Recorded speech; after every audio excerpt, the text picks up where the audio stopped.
The suffocating heat of a Midwestern summer hung thick in the air of the VFW Hall in Dayton, Ohio. A palpable weight that seemed to press directly onto Emma's shoulders as she stood frozen near the ping-pong table, the cheap plastic of her name tag digging into her palm, the sound of her own heartbeat loud in her ears as she prepared for the moment she'd both dreaded and hoped for. The moment she'd tell her family about her acceptance into the police academy. A dream she'd nurtured through 2 years of community college and a grueling application process. A dream of a uniform that meant something, of a life of service. But before she could even form the words, the scene unfolded with the cruel precision of a familiar nightmare. Her older brother, Mark, home from his first deployment with the Marines, held court at the center of the room, his high and tight haircut a symbol of everything their family revered. His stories of boot camp and military life, drawing rapt attention from uncles and cousins. Their father, a stern, quiet man who'd never served, beamed with a vicarious pride, clapping Mark on the back as if he'd single-handedly won a war, and their mother, Susan, fluttered around him, refilling his lemonade, her face alight with a devotion she'd never shown Emma. And when the laughter from one of Mark's exaggerated stories died down, Emma took a shaky breath and stepped forward, her voice small but clear. I have news too. I got into the police academy. I start next month. And for a second, there was silence, a void of reaction that was worse than laughter, and then Mark snorted, a dismissive, ugly sound, and said, loud enough for the whole room to hear, the police academy, you. Come on, Em, be serious. You couldn't handle a week of real discipline. That's not a real uniform, it's a costume. A security guard costume. Why don't you stick to something you're actually good at, like, I don't know, clerical work? And the room erupted in a wave of uncomfortable chuckles, their father shaking his head with a faint smile, their mother tutting, Mark, be nice. But her eyes were on her son, not her daughter, and she added, he has a point, Emma. It's very ambitious. But are you sure? It seems so dangerous. And you've always been our sensitive one. The word sensitive was a death knell in that room, in that family. A synonym for weak, for unfit, and Emma felt the world tilt. The congratulations for Mark still ringing in the air, now morphing into a blanket of pitying condescension for her. Her confidence, a fragile sapling she'd so carefully tended, was not just stepped on but uprooted and tossed aside. And she saw her dreams reframed as a childish delusion. A silly costume party she was uninvited to. And the tears that burned her eyes were not just of hurt, but of a profound, annihilating shame. A public unmasking of her deepest aspirations as laughable. And she couldn't speak, couldn't move, just stood there, a statue of humiliation, until the pressure in her chest became unbearable. And she turned and fled. The sounds of the party, her brother's voice, her mother's light laugh, chasing her out into the heavy evening air. And she drove, not home, but aimlessly for hours, until she found herself at the quiet, dark parking lot of the very community college she'd attended, and there, in the driver's seat of her old sedan, the dam broke, and she sobbed, great, wrenching gasps that came from a place of total inner collapse. A lifetime of being second best, of being the quiet one overshadowed by her brother's loud, validated existence, crashing down on her all at once. The wrestling matches her father attended, while missing her debate tournaments. The way her mother fretted over Mark's scraped knees, but dismissed Emma's anxiety as dramatics, the constant, unspoken comparison that she could never win. And in that absolute darkness, broken and alone, a new resolve was forged, not in fire, but in ice, a cold, clear determination that whispered through the tears. You call it a costume now, but one day, you will stand before the authority this uniform represents, and you will beg, and I will be the one wearing it. The next morning, eyes swollen but dry, she packed a single suitcase, withdrew every cent from her meager savings account, and bought a one-way bus ticket west to Phoenix, Arizona, a place of harsh sun and stark landscapes that felt like a clean slate, or perhaps a crucible. And as the city of her childhood shrank in the rearview mirror, she didn't look back. She looked ahead, her heart a numb, heavy stone in her chest, the journey a blur of highway monotony and silent reckoning. And Phoenix, when she arrived, was a slap of dry heat and sprawling, impersonal concrete, a city that demanded resilience just to breathe. Her first home was a shared room in a run-down extended stay motel off the I-10, the air conditioning a rattling, ineffectual hum. Her first survival job was working the overnight shift at a 24-hour truck stop diner, pouring endless cups of coffee for weary, sometimes surly drivers, her feet aching on the linoleum, the smell of grease and diesel fuel a permanent fixture in her hair and clothes. The loneliness was an abyss, deeper and darker than the desert night. The hunger was a constant, for decent food, for a safe place to sleep, but most of all for a single word of encouragement, a sign that she hadn't made a catastrophic mistake. The sleepless days spent trying to rest in her noisy, hot room were tormented by a relentless loop of self-doubt. Maybe Mark was right. Maybe I am too soft. Maybe this whole thing is a fantasy. Maybe I should just go home and apologize.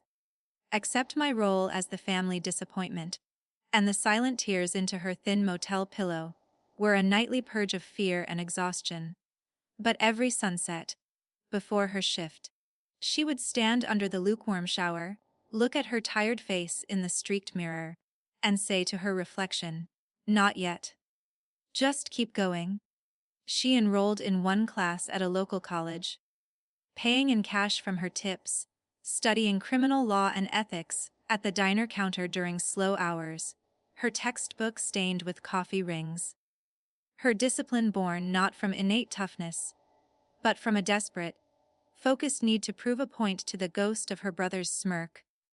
A patient, grinding perseverance built one graveyard shift, one difficult chapter at a time.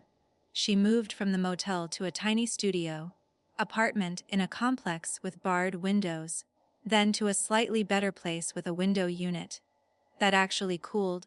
Her social life was the occasional polite conversation with her elderly neighbor, her companionship the voices from podcasts about policing and forensic psychology. Her family's infrequent calls were exercises in emotional neglect. Her mother's voice always tinged with that concerned disappointment. "Mark's enlisted. He's going to be a drill instructor. We're so proud. Your father says there's still a job at his friend's office here, if you want to come home and start over." And Emma would reply, her voice flat, "I'm good, Mom. I'm building something here." And she was, with a frugality and tenacity that would have been foreign to the girl in the VFW hall, she sacrificed every comfort, every distraction, wearing the same few outfits until they were threadbare, eating cheap noodles and canned vegetables. Her world a narrow tunnel of work, study, and the punishing runs she took in the pre-dawn desert cool, building not just the physical endurance required for the academy, but a mental fortress. The slow, arduous accretion of knowledge and physical strength was her silent rebellion. Her transformation from a sensitive, dismissed girl into a woman of steely, quiet resolve happened incrementally.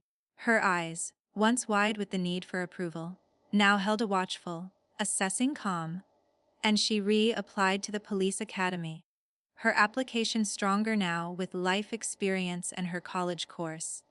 And she was accepted. The training was a brutal equalizer, a crucible designed to break down recruits and rebuild them as officers. And she faced moments where she almost quit, where the shouted insults from instructors echoed her brother's words. But she dug deeper, found a well of stubborn strength she never knew she had. She learned to fire a weapon with calm precision, to control a violent suspect with technique, not brute force, to command her voice to be heard in a chaotic scene, and she graduated, was sworn in, and received her badge and Phoenix police uniform. And the first time she put it on, the deep blue, the stiff new fabric, the weight of the duty belt, the shine of her nameplate, she stood in her apartment, and did not feel triumphant. She felt aligned, as if she had finally stepped into the skin of the person she was always meant to be. And her early years on patrol were a relentless education in human nature.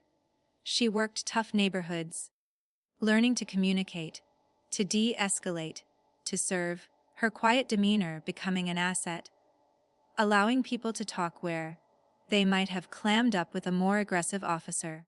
She earned respect slowly, through countless small acts of integrity and courage, her reputation growing as a cop who was fair, who listened, who was unshakably calm, and she thrived, specializing in domestic violence cases, her innate empathy balanced by a fierce protectiveness for victims. And she rose to detective, her analytical mind excelling at piecing together puzzles from trauma and lies. Her personal life remained simple: a small house with a cactus garden, a dog from the shelter, a few close friends who were her chosen family, the wound from Ohio now a scar, a reminder but not an open hurt, and she found herself drawn to the structured, mission-focused world of federal law enforcement, applying to the Naval Criminal Investigative Service. Her unique background in both street policing and complex investigations, making her a standout candidate. And after another grueling process, she became a special agent, her uniform now the professional suit of a federal investigator, her badge a different kind of gold, her jurisdiction spanning the globe wherever the U.S. Navy and Marine Corps went. And the day she closed her first major case, a fraud ring targeting service members, she felt a profound sense of purpose, her revenge now fully sublimated into a dedication to justice, to protecting those who served, and her career flourished. She led sensitive investigations, from procurement fraud to serious felonies, on bases worldwide, her calm, methodical approach earning her the respect of admirals and junior agents alike. Her authority was unquestioned, built on a foundation of competence and quiet confidence. And the moment of reckoning, the final, silent confrontation, arrived not from any vengeful design, but from the blind, impartial hand of duty and justice. As a complex case crossed her desk involving allegations against a Marine Corps staff sergeant, her brother, Mark, stationed at Camp Pendleton, accusations of misappropriation of government funds, falsifying records, and conduct unbecoming, a case that, due to its potential connections to a larger network, was elevated to NCIS. And Special Agent Emma Miller was assigned as the lead investigator. A conflict check was run, she disclosed the familial relationship. But due to the specialized nature of the case, and her impeccable record, she was deemed capable of professional objectivity, and she accepted the assignment not with glee, but with a solemn, heavy sense of inevitability. The investigation was by the book, meticulous, painstaking. She followed the evidence where it led, which was directly to Mark's doorstep, to his arrogance and his belief that the rules didn't apply to a decorated Marine like him. And as she built the case, the rumors reached her family. The panicked phone calls began. Her mother's voice hysterical. "Emma, it's Mark. They're saying NCIS is involved. You have to help him.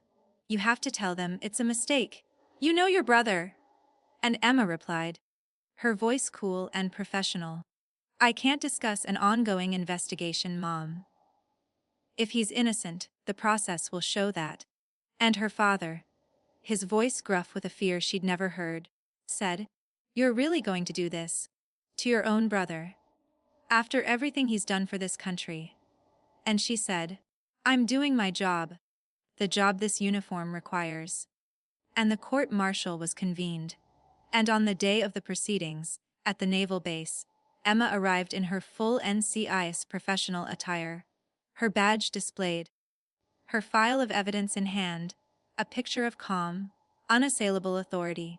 And as she walked into the room, she saw her family sitting in the back, her mother's face pale and drawn, her father looking old and confused, and Mark in his Marine uniform, his confidence replaced by a visible, simmering fear, and their eyes met across the formal space, and in his, she saw the dawning, horrifying realization that the sister he'd mocked, whose dream he'd called a costume, now held his career, his freedom, his entire future in her hands. That her uniform was not a costume, but the embodiment of a system he had betrayed. And as she took her place, as she was called to present her findings, she did so with flawless, detached professionalism, her voice steady, her evidence incontrovertible.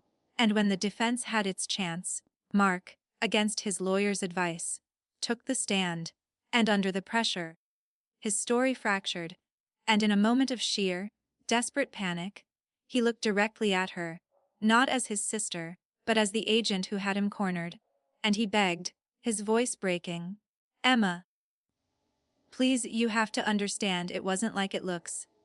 You can't do this to me, please." And the room fell silent, every eye on her, and she met his gaze, held it for a long, quiet moment, and then she simply turned to the judge and said, "No further questions, Your Honor." Her silence, her calm, her refusal to engage in his personal plea, was the ultimate, dignified revenge, a demonstration that she was now part of a system far larger than their family drama, bound by law and ethics, and the verdict, when it came, was guilty on multiple counts, and the sentence was handed down, a dismissal from the service, and a term of confinement. And as the MPs led him away, Mark looked back at her one last time, and she saw not just defeat, but a shattered understanding of who she was. And in the back of the room, her mother wept openly, not just for her son's fall, but for the daughter she'd never truly seen, the one who had stood silent in her uniform, powerful and unwavering. And Emma gathered her papers, nodded respectfully to the court, and walked out, her heels echoing in the hallway. And she didn't look back. She walked into the bright California sun, and a profound, peaceful closure settled over her, not the hot satisfaction of vengeance, but the cool, clear serenity of justice served, of a personal ghost laid to rest, of a self built from the ashes of humiliation, now standing as a pillar of integrity, her self-worth. Once something she begged for from her family, was now an internal compass that had guided her through the most difficult test of all, and she knew, with absolute certainty, that the strongest armor is not shouted defiance, but the quiet, daily commitment to become the person you know you can be, that the most powerful revenge is a life lived with such unwavering principle that those who underestimated you are forced to confront not your anger, but their own reflection in the mirror of your achievements. A testament to the resilient, silent strength that grows in the desert of doubt, watered only by one's own tears and unwavering will.